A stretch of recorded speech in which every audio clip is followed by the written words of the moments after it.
The fame and the glory you have been seeing in the life of NCC cadets is the iceberg you see from the top. Today, let me take you deep down in the journey to explore how each step to the podium of Youth Exchange program is built and mended. This documentary is a tribute to the thousands of cadets who have struggled and achieved their milestones. Myself, ex-Senior Under Officer Heath Shah from Ahmedabad, Gujarat. तो मुझे बचपन से ही देश के लिए कुछ करने की इच्छा थी. एक ऐसा जज्बा था कि सबसे अलग दिख सकूं. कुछ ऐसा करना था जिससे मैं खुद समाज मुझ पर गर्व महसूस कर सके. लेकिन मंजिल ही ना पता हो तो आदमी भला कौन से रास्ते पर चल सकता है. आर्मी या मिलिट्री के लिए जो फिजिक्स चाहिए मेरे पास था ही नहीं. तो कॉलेज के पहले दिन मुझे पता चला कि एनसीसी नाम की कोई ऑर्गेनाइजेशन है और एक मिलिट्री ऑफिसर उसके ऊपर सेमिनार ले रहे थे. मैं दौड़कर उधर पहुंचा तब कमांडिंग ऑफिसर कर्नल आर.के. बोरा ने कुछ ऐसी बातें की. NCC, short for National Cadet Corps, is a voluntary organization which develops the qualities of patriotism, discipline and camaraderie in the cadets. अब मुझे पूरी स्पीच तो याद नहीं, लेकिन जब उन्होंने कहा कि teaches you to be a responsible citizen of the country, that was the thing which appealed to me. कि यार मैं कुछ नहीं तो देश के लिए एक जिम्मेदार नागरिक तो बन ही सकता हूँ.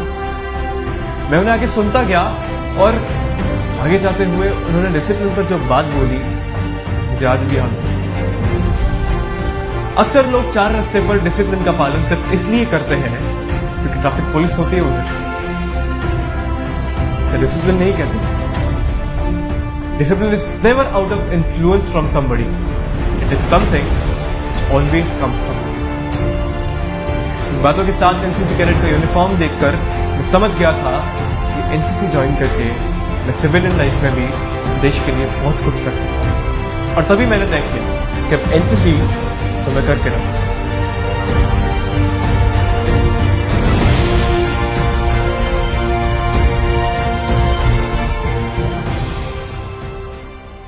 लेकिन फिर पता चला कि सिलेक्शन के लिए एक फिजिकल टेस्ट से गुजरना पड़ेगा. 400 मीटर की दौड़ लगानी होगी और 5 लोगों में से जो पहले 2 आएंगे वही सिलेक्ट होंगे. और यह मुझे ये तक याद नहीं था कि मैंने आखिरी दौड़ कब लगाई थी. फिर भी स्टार्ट स्लो किया और धीरे से स्पीड बढ़ाई. आधे राउंड के बाद 2 लोग चोट के कारण पीछे रह गए. 100 मीटर बाकी थे और बाकी दोनों मुझसे आगे दौड़ रहे थे. शरीर में ना बची थी जान, लेकिन सिलेक्ट होने का कर लिया था ठान. इसलिए जोरदार स्प्रिंट लगाई, फिनिश लाइन को टच किया और हाफ कर नीचे गिर गया.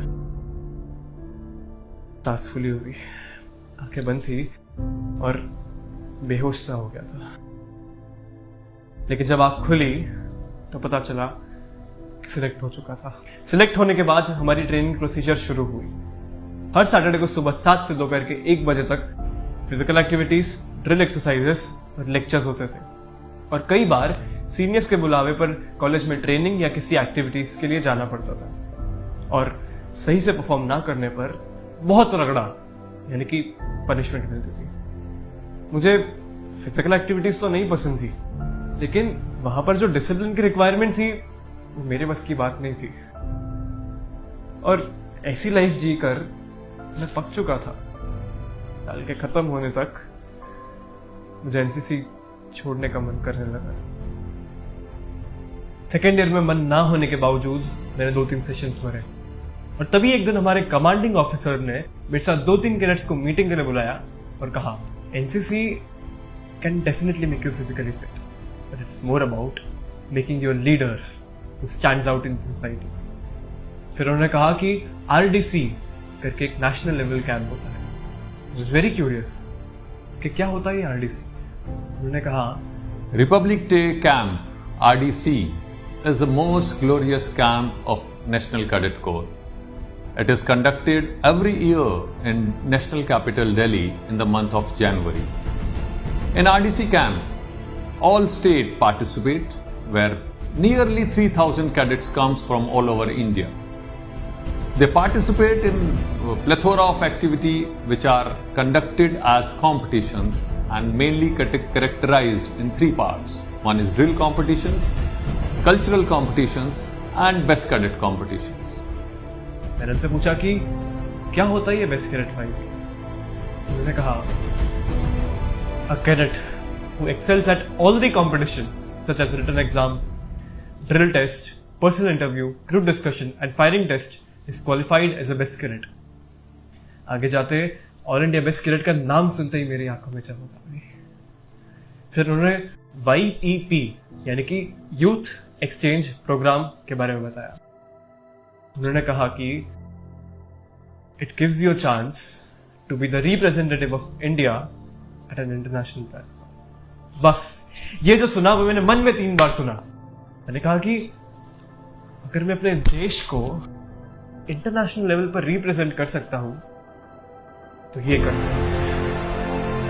और मेरे विचारों की श्रृंखला भी शुरू ही हुई थी कि उन्होंने कहा कि you get to wear the khaki uniform with tricolour on your chest and badges of India और बोथ द आर्म्स। मैंने कहा कि बस ये तो मुझे करना ही है। अब अगर इसके लिए जमीन आसमान भी एक करना पड़े तो भी मैं करके रहूंगा। मैंने सर से पूछा कैसा होता है वाईपी का एक्सपीरियंस। उन्होंने कहा Youth Exchange Program, which is known as YEP, is the most prestigious event of RDC. During YEP, the learning value is more, and a cadet gets the opportunity to interact with the highest prominent personality of our country. Like they get to meet Prime Minister, President, and also they get to meet the prominent personality of the country which they are visiting. They are the ambassador of our country and they are treated as state guest. The memories are prominent and they are lifelong. एक नई आशा के साथ best cadet YP करने को मैंने अपना गोल बनाया। जैसे उस दिन मैं घर वापस जा रहा था तो मुझे याद आया कि यार खाने में तो यहाँ जैन मिलेगा। तो मैंने पापा से जाकर बोला पप्पा एनसीसी कैंप्स में જૈન ખાવાનું મળવું તો અઘરું છે, આરડીસી તો કરવું જ છે, પણ ધર્મના ભોગે હું કઈ રીતે કરી શકું? પાપાને મુझसे બોલા એવું કરવાની જરૂર પણ નથી। અગર તું ખાવાનું જ વિચારતો રહીશ તો આરડીસી નહીં કરી શકે। આરડીસી ને ગોલ બનાય, ખાવાના કઈક રસ્તા આપોઆપ નીકળશે। બસ तो मैंने मेस में जाकर अपनी बात रखी तो उन्होंने बोला कि 2 टाइम रोटी दाल चावल बन सकता है आपके लिए, चलेगा? बिल्कुल। और गुजराती होने के नाते मैं घर से भाकरी थेपला खाकर ले जाता था, इसलिए खाने के अरेंजमेंट्स भी जैसे जैसे हो गए। अब मुझे सीओ सर ने बताई हुई बेस्ट कैडेट की बातें अच्छे से याद थी। Amongst all competition, the best cadet competition is most intense because there are 9 categories which are state participate. The victorious in best cadet category are awarded by Prime Minister in Prime Minister Rally, which takes place at the end of Republic Day camp. Best cadets को directly YP competition में हिस्सा लेने का मौका मिला, इसलिए अब मुझे बेस्ट कैडेट बन के ही वाईपी जाना था। तो कैंप्स में कल्चरल्स की प्रैक्टिस तो शुरू हो गई, लेकिन बेस्ट कैडेट के सिलेक्शंस की कोई खबर नहीं मिली। तभी एक दिन ये जानकर हल्का सा झटका लगा कि बेस्ट कैडेट के सिलेक्शंस कब से हो चुके थे और कल्चरल से 2-3 लोग सिलेक्ट भी हुए थे। यूनिट या कहीं से इस बात की खबर नहीं मिली थी और मैं ऑलरेडी लेट था। थोड़ी घबराहट के साथ मैं जब सर के पास गया तो उन्होंने मुझे डायरेक्टली कह दिया, तुझे देखकर जरा भी नहीं लगता कि तू बेस्ट कैडेट के लायक है। बेस्ट कैडेट के सपने महीनों से देखे थे, तो इतनी आसानी से तो हार ना मानता मैं। इसलिए मैंने बहुत रिक्वेस्ट की और हमारे एनो सर और सीओ सर के रिक्वेस्ट के कारण उन्होंने मेरा इंटरव्यू लिया और अगले ही दिन फायरिंग टेस्ट के लिए ले गए। लेक्चर्स ना अटेंड करने की वजह से मैं रेंज ड्रिल या फायरिंग पोजीशन से बिल्कुल वाकिफ नहीं था और मेरे फायरिंग के दोनों अटेम्प्ट्स लगभग वॉश आउट हो गए। मेरी परफॉर्मेंस, इनडिसिप्लिन, ऊपर से इरेगुलर कैडेट के इंप्रेशन को नजर में रखते हुए ऑफिसर ने मुझे बहुत डांटा। सर ने तो मुझे सीख देने के लिए डांटा था, लेकिन ये देखकर बाकी सभी लोगों ने मेरी बहुत मजाक उड़ाई और ये बात मेरे यूनिट हेडक्वार्टर्स हर जगह फैल गई। तो उसके बाद भी मेरे पास लेक्चर्स अटेंड करने का मौका था शायद, लेकिन इतने सारे लोगों से बार बार मजाक सहन करने की शक्ति नहीं थी मेरे में, और इसीलिए मेरा बेस्ट कैडेट बन के वाईपी जाने का सपना उस ह्यूमिलेशन के नीचे दब चुका था। एक मोमेंट पर लगने लगा कि जिस सपने को लेकर मैं आया था वो सपना ही अधूरा रह गया, तो मतलब ही क्या। I could have quit the competition, but I didn't want to repeat the same mistake again. At that time, GCI Usha ma'am told me, अभी अपने सारे एफर्ट्स कल्चर्स में डाल, अगर तेरे इरादे बुलंद होंगे तो एक न एक दिन तो मंजिल को पाकर रहे। Thus, I started pulling all of my efforts into the cultures competition. With each passing day, my efforts brought an improvement in my performance, and I got to know my capabilities in a better way. I received a constant appraisal from everybody, and with the help of my instructors, a few companions, GCI Usha ma'am and Colonel Avesh sir, I had regained all of my confidence. And then there was a day when I got to know about the flag area briefing competition. And mostly, the best cadets are opted for the briefing. This immediately ignited a spirit in me, as it could be a chance to enter the best cadet competition again. As soon as I got this speech, I started preparing for it, burning the midnight oil. On the day of audition, we had to verbalize a speech in front of the brigadier sir. After listening to my speech, I was called upon and asked by one of the officers, "Are you in the best cadet competition?" To which I denied, and they recommended my name for the best cadet competition. This was a boosting moment for me, and I learned that a strong desire with consistent efforts to achieve something is a universal key to success. And इसी का ही था कि मुझे पता चला कि अहमदाबाद का best cadet already select हो चुका था। तो मैं गुजरात का बेस्ट कैडेट तो नहीं बन पाया, लेकिन मेरे वाईपी कंपटीशन में हिस्सा लेने के चांसेस और भी मजबूत हो चुके थे। स्टेट लेवल कंपटीशन खत्म हुई और अब अगले कैंप्स 1 महीने बाद शुरू हो रहे थे। मेरी 2 महीने से कैंप्स में कुछ पढ़ाई नहीं हुई थी, और अगले कैंप्स और फाइनल एग्जाम्स की डेट क्लैश हो रही थी। मेरी मम्मी का आरडीसी वाईपी करने के लिए सपोर्ट तो बहुत था, लेकिन हर माँ की तरह उन्हें अपने बच्चे की पढ़ाई की चिंता रहती थी। इसलिए उन्होंने मुझे एग्जाम्स खत्म किए बगैर कैंप्स में जाने से मना कर दिया। मैंने उनसे जाकर कहा कि तमेज की दिलों ने कि आरडीसी ने गोल बनाया ने बधु હવે એનું શું? उन्होंने कहा, हाँ 100%, પણ ભણવાના ભોગે કોઈ વસ્તુ ના થાય। કોલેજ છે એટલે એનસીસી છે, નહીં ભણે તો ક્યાંયનો નહીં રહે। कैंप्स में पहले दिन से जाना भी जरूरी था और एग्जाम्स में अच्छे से परफॉर्म करना भी। इसलिए मैंने तय किया कि अब इस 1 महीने में ऐसी पढ़ाई करूंगा कि कैंप्स में रहकर भी अच्छे से एग्जाम्स दे सकूं। मैंने दिन रात मेहनत की और मन लगाकर पढ़ाई की। कॉलेज के कुछ फैकल्टीज ने इस लगन को देखकर मुझे कोर्स कवर करने में बहुत हेल्प की। इस सपोर्ट और मेहनत के कारण मेरी एग्जाम्स अच्छी जाने लगी। लेकिन मम्मी अभी भी मुझे 1 दिन बाद शुरू होने वाले कैंप्स में जाने से मना कर रही थी। मैंने उससे बस इतना कहा कि કાલથી કેમ્પ્સમાં ના જવું તો આટલા ગણાવવાનો મતલબ જ શું છે? તમારો જ એક્ઝામ્પલ લઉં તો કંઈક મોટું અચીવ કરવા માટે સેક્રિફાઈસીસ તો કરવા જ પડે ને। उन्होंने कहा कि પણ ભણવાનો સેક્રિફાઈસ કરીને? બિલકુલ નહીં। मैंने कहा कि કેમ્પ્સમાં રહીને પણ હું એક્ઝામ્સ આપવા તો બહાર આવી જ શકું છું, અને ભણવાનું તો મારી માટે પહેલી પ્રાયોરિટી પર જ છે।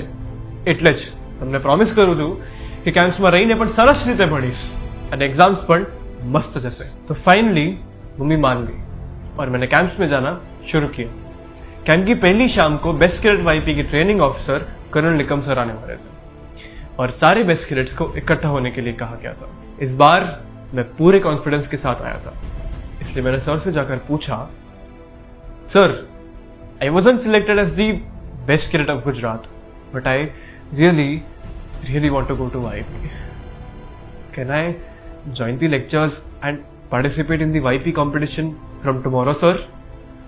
And they directly replied with a yes.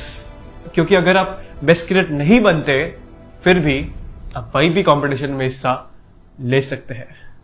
And that was one satisfying life affirming moment for me. उसके बाद के एक महीने में काफी स्ट्रगल रहा. हमारे प्री RDC कैंप्स में सुबह 5 बजे से लेकर 10 बजे तक ड्रिल इंस्ट्रक्टर्स ड्रिल करवा के और रगड़ा दे देकर अच्छे से निचोड़ देते थे. फिर लंच ब्रेक ना मिले तब तक हमारी कल्चरल्स की प्रैक्टिस चलती और दोपहर के 2 बजे से लेकर 5 बजे तक BCYP के लेक्चर्स, ग्रुप डिस्कशन और कई बार रिटर्न टेस्ट भी होती थी. मुझे आज भी वो दिन याद है जब निकम सर ने हर वो कैडेट जो लेक्चरेट के लिए दिए गए विषय पर अच्छे से ना बोल पाए उन्हें सीधा कंपटीशन से बाहर निकाल दिया. Luckily enough, I wasn't one of them. Dinner के बाद जो कल्चर्स की प्रैक्टिस शुरू होती थी वो रात को 12 से 1 बजे तक चलती थी. पूरा दिन खत्म होने के बाद जब मैं रूम पर वापस आता था तो अक्सर YP के लिए पढ़ते पढ़ते ही थकान के मारे सो जाता था. लेकिन फिर सुबह जब हम ड्रिल ग्राउंड में खड़े होते थे तो मैं वो हर प्लेन को देखकर बोलता, भाई इसी प्लेन में बैठकर YP. और शायद इसी पागलपन और मेहनत के कारण मैं गुजरात के 17 YP कॉम्पिटिटर्स में सिलेक्ट हो गया. और अब फाइनल कंपटीशन दिल्ली में होने वाली थी. 29 दिसंबर को पूरी गुजरात कंटिजेंट दिल्ली के लिए निकल गई और तब से शुरू हुआ RDC का सफर. वहां का हर दिन था नए चैलेंजेस और लेसन से भरपूर. लेकिन वो सफर यादगार जरूर. तो तापमान जब रहता 0 से 5 डिग्री के आसपास, 5 बजे से अधिक सोना बन के रह जाता सबके लिए एक बात. तो घड़ी में बजते ही 5 खुल जाती सबकी आंख. सख्त डिसिप्लिन में रहना, बड़ी पैर में ही चलना, यही था हमारा नया टास्क. जैन खाना मिलने में थी बहुत कठिनाई है, इसलिए घर के नाश्ते पर निकल गया पूरा महीना. चले बात RDC ने गोल बनाया. शुरुआत के दिनों में ली गई रिटर्न टेस्ट अच्छी गई. कुछ दिनों में YP की बाकी सारी कॉम्पिटिशन्स भी हो गई और तब से शुरू हुआ रिजल्ट्स का बेसब्री से इंतजार. लेकिन गुजरात के हर एक कैडेट का सीना गर्व से फूला जब हमारे कल्चर्स ने कमाई ऑल इंडिया नंबर 2 की पोजीशन. वो भी क्या दिन थे जब दूसरे राज्यों के कैडेट से मिलना, उनसे बातें करके नए दोस्त बनाकर हम यूनिटी इन डाइवर्सिटी को खरे अर्थ में समझते थे. RDC के वो दिन आज भी याद है अच्छे से, जब हमें मौका मिला था सारे defence chiefs, DG NCC, prime ministers या प्रेसिडेंट्स हाउस जाने का. हम में से कुछ लोग 26 जनवरी को राजपथ पर चले, कुछ लोग प्राइम मिनिस्टर्स रैली का हिस्सा बने तो कुछ लोगों ने प्रधानमंत्री को गार्ड ऑफ ऑनर दिया. कुछ लोग सेंट्रल कल्चरल्स का हिस्सा बने तो कुछ लोग ऑल इंडिया बेस्ट कैडेट या all India master of ceremony बने. और बस अपना बेस्ट देना, यही था हर RDC कैडेट का एकमात्र लक्ष्य. वहां का हर दिन था नए चैलेंजेस और लेसन से भरपूर. लेकिन वो RDC का सफर था यादगार जरूर.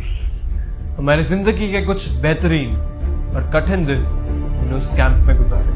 लेकिन मुझे और भी आगे जाना. मैं तो मंजिल तक पहुंच गया था, लेकिन मंजिल ने अपने दरवाजे अभी तक नहीं खोले. YP के रिजल्ट्स का इंतजार दिन भर दिन बढ़ता ही गया. कुछ महीनों के बाद एक दिन मेरे व्हाट्सएप पर एक list I, nominated cadets from Gujarat for YP 2019. तो उसमें मेरा सबसे पहला. उस वक्त मैं ऐसा उछला कूदा चिल्लाया कि पूरी सोसाइटी को खबर मिल गई कि हीथ के घर पर कुछ तो हुआ है. I felt that all the struggle, efforts, challenges, pain, sorrow, happiness, everything was worth it, क्योंकि देश के लिए कुछ करने की बारी